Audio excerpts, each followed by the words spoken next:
So after finally making my way to downtown, having a real base to come back to in Frost, I found out two important things. Number one, there are actually 3 ranks to power armor training, and number 2, power armor training is not only found at the 2 locations I know of, which are Fort Hagen and the tunnel under Boston, but also they're available in several other spots throughout the map. Now because I'm a true survivor and I don't want to spoil this for myself, I did not Google where they are. However, I did hear a tip from one of the devs stating that like other things in Frost, power armor training can be found where you would expect to find it. Now, if you've played Frost before, you'll know that certain things like medical stuff can be found in hospitals where you'd expect to find them. The best weapons and armor are found where you'd expect to find them, on the military. So therefore, power armor training holotapes will be found in places I would expect to find them. That's going to mean military bases, which are very hard to access because, spoilers, there are really scary military guys there that will kill me in one shot. And additionally, places like crashed vertibirds. In fact, the one that I found in those utility tunnels was kind of a bit lucky, honestly. Now, just so happens I've already cleared out some areas where there are 3 crashed vertibirds. One between Grey Garden and Cambridge up on the highway, the second over by the Museum of Freedom where everyone gets their first set of power armor in the base game, and the third being beside the robotics disposal facility where I was at previously. Additionally, I remembered that I kind of forgot about the fusion core at Starlight Drive and it's just sort of sitting up there. And finally, there was a whole bunch of stuff at Sanctuary that I hadn't brought with me because I didn't have the carry weight for it. So rather than risking my life at a military base, I decided to make my way up north once again and check out all these locations. There's going to be mines over here, right? Yeah. Get these mines. Oh god, that's bad. Oh god. Ah yes, things are off to a great start, and here you thought this episode would be boring. Well, thankfully, my duck and cover perk has paid off, sooner than I would have thought it would. Between the power armor and my 50% damage reduction while sneaking, I was able to survive that, just barely, though once again I'm missing several pieces of power armor. But hey, anything you walk away from, right?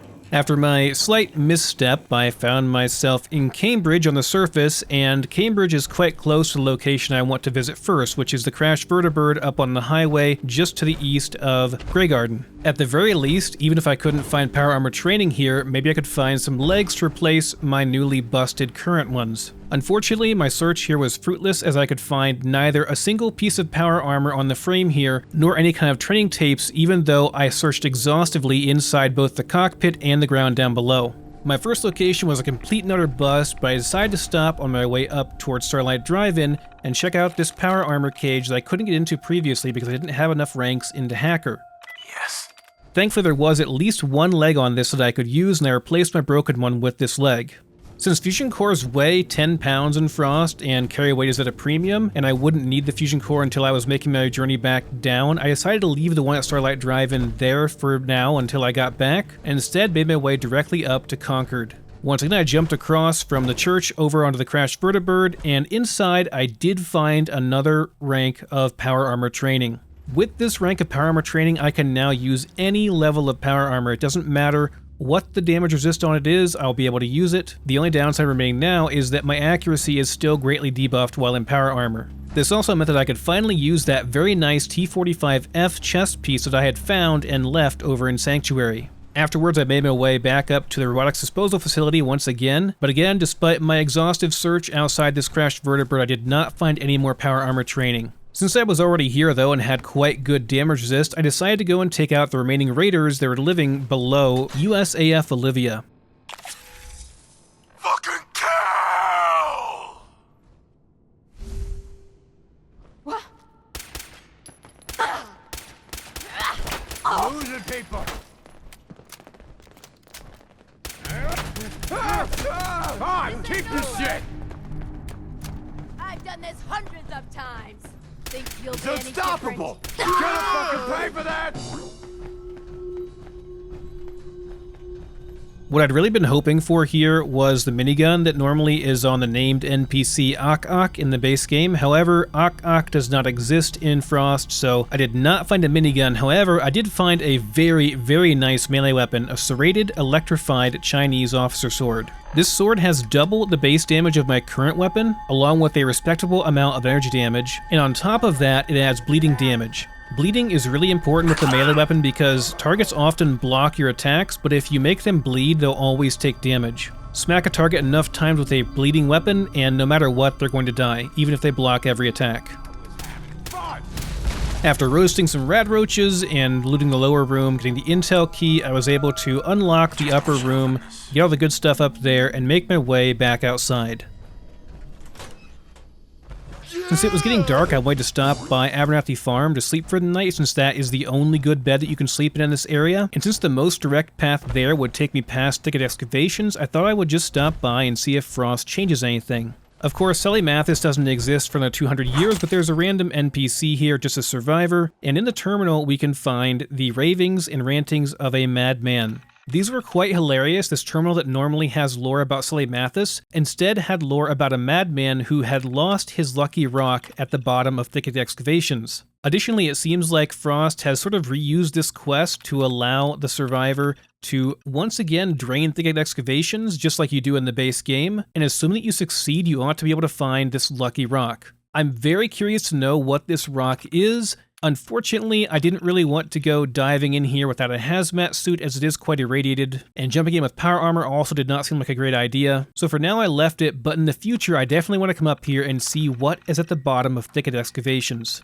Before sleeping for the night, I made several trips back and forth between Sanctuary and Red Rocket, taking all my junk and my two nice weapons from Sanctuary down to Red Rocket, both the handmade as well as my combat rifle, and rather than dragging both of those all the way back to my base in downtown, I decided to just take the nice mods off of these and then install those mods on the weapons that I had downtown. I don't have a handmade yet downtown, but handmaids are quite common. I'm not really worried about that. The mods are really what matters there. And I already have a secondary combat rifle down there because I bought the one that has a nice 308 receiver. Thankfully, I had enough junk left up here to do that, so instead of carrying 40 pounds worth of weapons down, I only took about 10 pounds worth of mods down instead. And after getting my character a good night's rest, I went ahead and packed everything up, taking the most valuable loot from Sanctuary to make sure I never had to come back up here to get anything ever again. After stopping by Starlight Drive-In and picking up the fusion core I left there, I decided to make my way to the lake to the west of Lexington. First though, I stopped by Super Duper Mart since there is guaranteed a fusion core in here, as well as a bunch of loot and a bunch of ferals to kill for experience.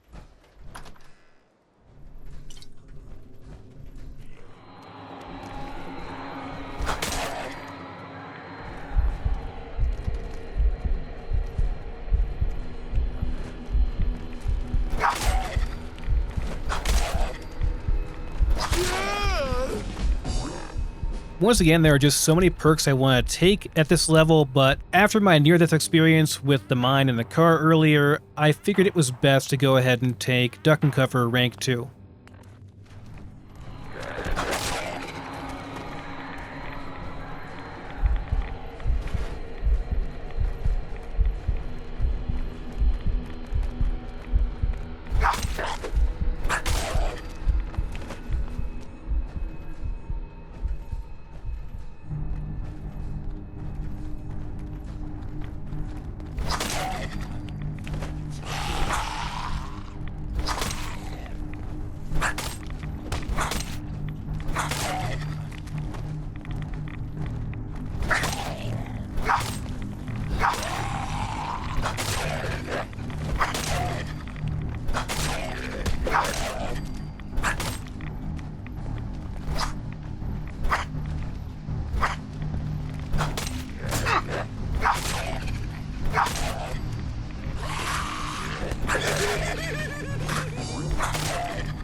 After taking out the rest of the ferals, I grabbed the Tales of a Junktown Jerky vendor magazine here, as well as the fusion core, and made my way back outside.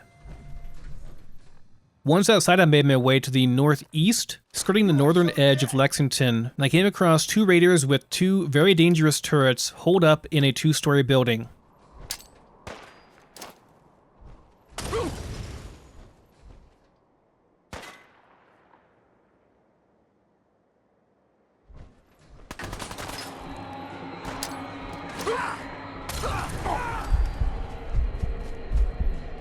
You're nothing. Nothing.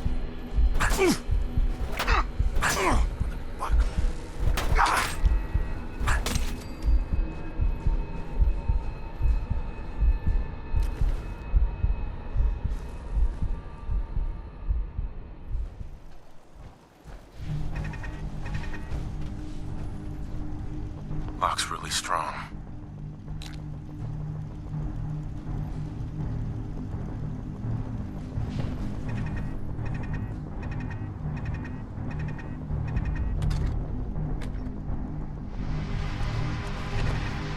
If you remember from a previous episode, turrets in Frost are very, very tough. Much, much tougher than in the base game. And one of these was a Mark 7, which I believe is the highest rank a turret can be. This rank of turret will almost certainly shoot explosive rounds, which will kill me in the blink of an eye. If I want to take this out, I'll have to be very, very careful.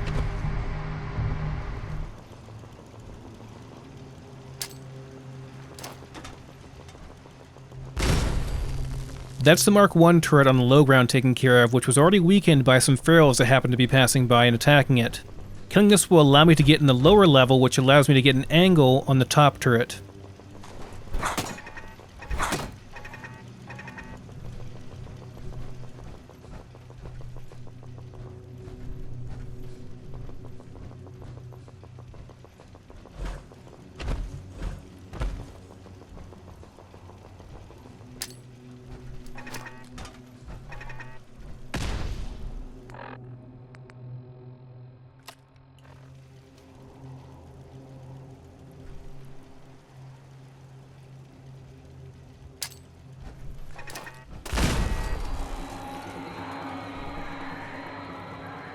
That might have seemed like a pretty simple maneuver, but believe it or not, that's probably the riskiest thing I've done so far in this entire playthrough, aside from my fight with the US Army Remnants at the very start. High-level turrets are not to be trifled with in Frost. With those raiders dealt with, I made my way to the convalescent home on the eastern side of Lexington. There I found the Tales of a Junktown Jerky Vendor magazine number 2. Yes. 2 first aid kits with some very good loot locked behind a security gate. And here in the basement of this convalescent home, I found another fusion core. Afterwards, I made my way to the east to the lake, dropped a bunch of gear on the ice so I could move without my power armor, scarfed some Radex, and made my way into the lake to see if I could find yet another power armor training tape and the power armor.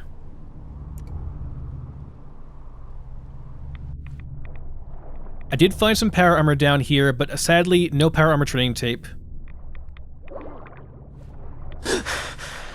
Though I did almost die yet again from drowning. I did, however, find the leg I was missing, so now I have a full set of T-45 power armor, including a T-45F torso, the best rank you can find.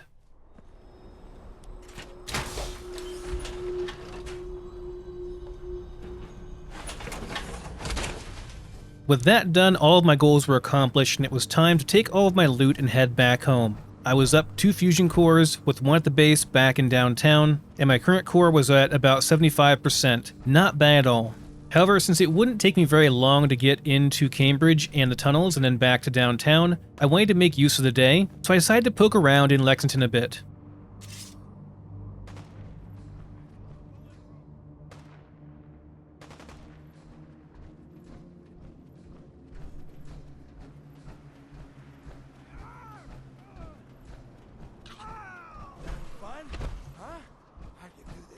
Oh, those ghouls are gonna mess them up. Yeah, those ghouls are gonna kill them. This guy's don't stand a chance against these ghouls.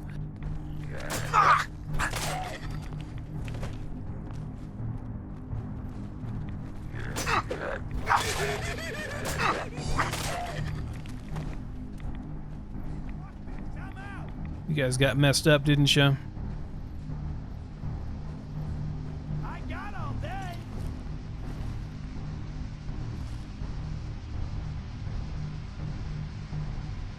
That's not a bad pipe rifle. It's like as good as mine. I'll take it for now.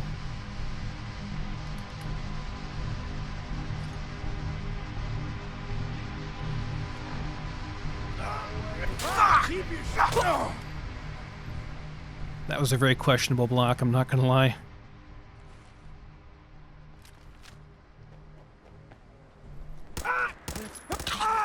Well, that works, I guess. 17. Do I get a Lone Wanderer perk at 17? I do. More carry weight increase. 10% damage reduction. That's a no-brainer then.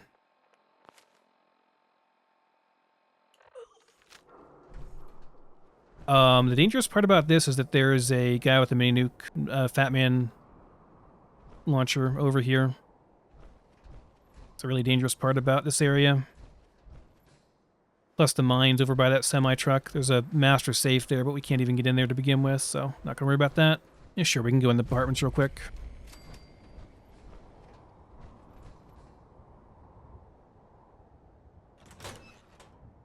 Getting kind of late, we could sleep here too. Gonna be a mine up here too. What the fuck was that? Only real danger here is they trip their own damn mine.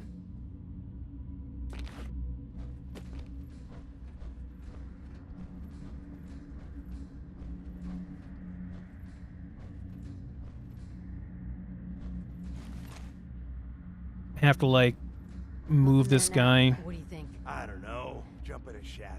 to be able to access the mine. Right. Gotta cut down on the jet, I guess. Now don't start talking crazy.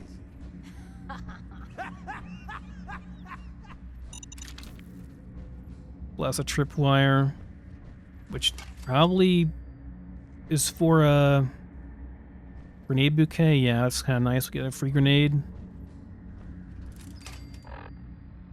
Oh, yeah, we're carrying too much. Plus we're peckish. Okay. Can drop some of these, I think. I'll be okay with that.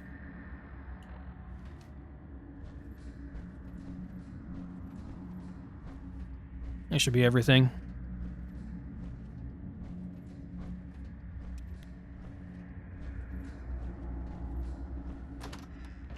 Who? Oh, it's on! I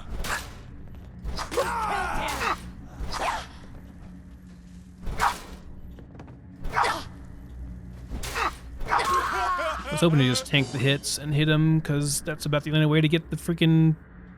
I guess I could just make them bleed to death, too. Ooh, that is nice. A lot of boom boom there, that's nice. Good find. Abraxa's great, too. Yeah, I could sleep here. Probably will. Despite everything, we live to see yet another day. Time to make our way back home. Right, so we're just going over this way, I guess. I'm not looking to fight any of the guys over here. There's a ghoul over here we can kill, though.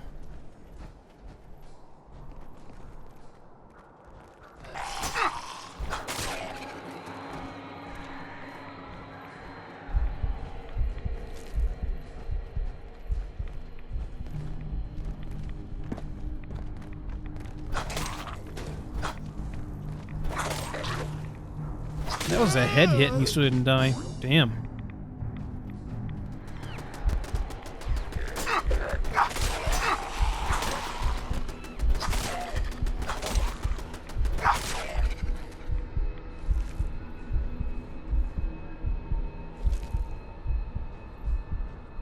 I think being over here is tempting fate a little bit, because that guy is in range of being able to shoot us over here with his fat man. And that'd be a real bad time. That would definitely one-shot me, kill me.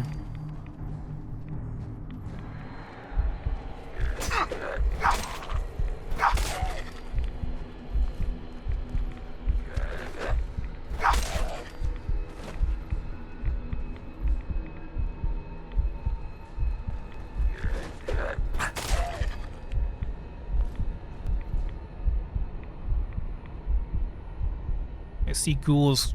No, that's a guy. I think the guy's chasing the ghoul over there. There are a bunch of ghouls in here I wouldn't mind killing for the experience. Might sound crazy, but I mean, at this point, I seek out ghouls to kill them because they're just experience for me.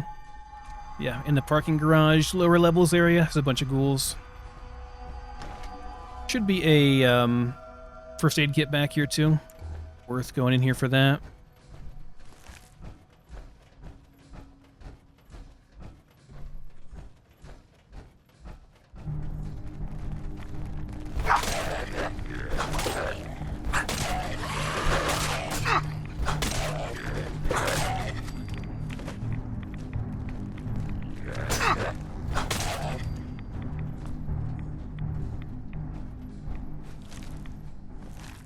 Airy mentats, wall hacks. Got it. That's bad luck.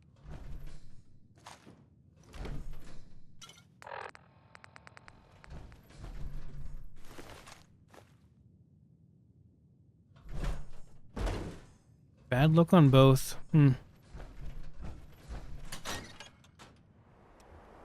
But, oh, hey, sewer entrance here. I don't think I'll be doing that. I think I'm going to pass on that. That's a sewer exit, though. It's interesting. There is quite a bit more to Lexington, and specifically the Lexington station, which is totally brand new, made by Frost. That would connect down to the Cambridge station over here at College Square. However, the area between Lexington station and Cambridge station, or College Square station, is extremely irradiated. There's a train car on the metro going between those two stations that had an entire car just full of used nuclear material. If you wonder why there are so many ghouls down the metro, that's a good reason why. Traversing that track is not worth it in my opinion for most people. I've done it before to show people what's down there, even on a permadeath run, but you have to have very, very high radiation resistance and a lot of Radaway stockpiled. There is some very interesting lore and stuff down there, but honestly, not really worth it. If you want to go into Lexington Station and get the lore from Frost there, which there is some interesting lore in there, I'd advise going on the surface, going down to Lex Station from the surface, checking stuff out, then exiting. But with my character's pockets very, very full, the majority of Lexington explored, it was time to head back into Cambridge, back down into College Square, run the metro line all the way back down to our base in downtown, and get some sleep and store our goods. Ah, home sweet home. I think it's about time we talk to the crazy doctor here about getting some insurance. so we can get some medical supplies and stuff for our journeys. Insurance? If you need insurance, the doctor and our general are down in the center. Hey, yeah, you. What's your business here? Just looking to do a little trading. Then you're lucky. If you have anything worth selling, we buy it. We respect finders and buy from the keeper. Enjoy the freedom of trade. No surprise there. I'm one of the new recruits from the Commonwealth. Oh yes, I was told to expect some fresh meat. First things first, we need you to complete a short exam. Nothing too challenging. We need to ensure all our soldiers are fit for duty. Nobody can get in without an okay from the doc. All right, I'm going. Take this key to enter the doc's room. Now get moving. Think about it. Stay calm. Wasn't your fault. Keep telling me. Please, sit.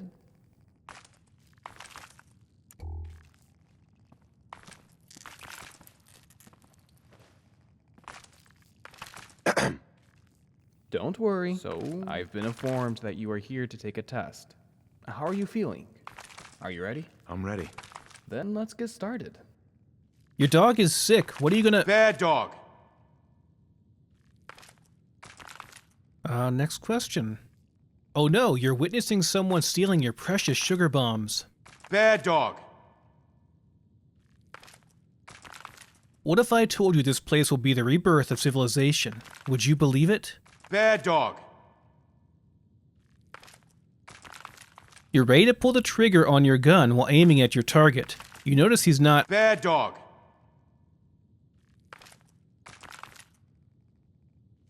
Knowing you're gonna die, probably painfully. Bad dog!